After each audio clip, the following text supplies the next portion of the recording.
Bonjour, je suis Justine Berthou, je suis maraîchère diversifiée en conversion vers l'agriculture biologique sur Audembert, sur une superficie de 5 hectares.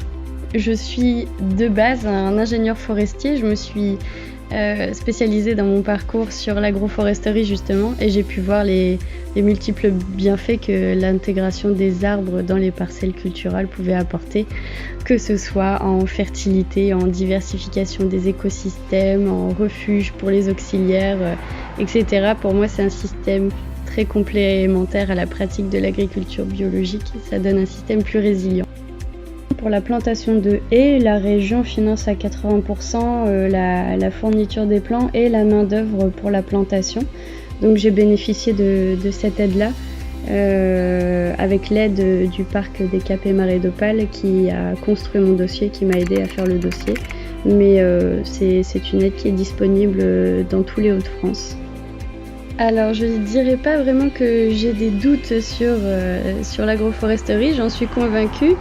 Après, là où je me pose des questions, c'est sur les arbres qui me restent à implanter, notamment sur les espacements entre les arbres pour les cultures maraîchères, qu'il faut adapter au matériel qu'on a et aussi à l'ensoleillement qu'on a dans la région.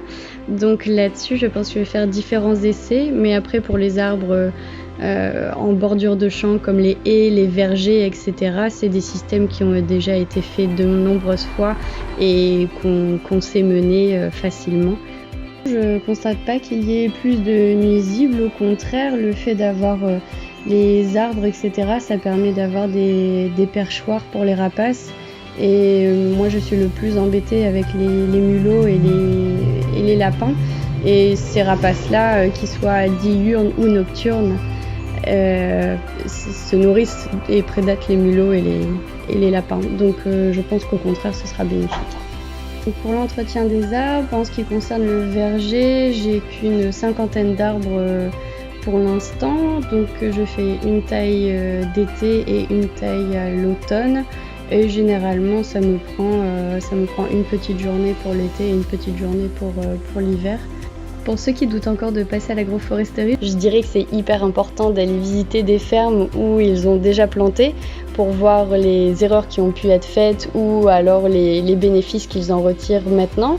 On peut aussi se faire accompagner par des spécialistes qui ont l'expérience et qui peuvent nous aider à construire le projet. Et en plus, financièrement, on est accompagné par divers organismes.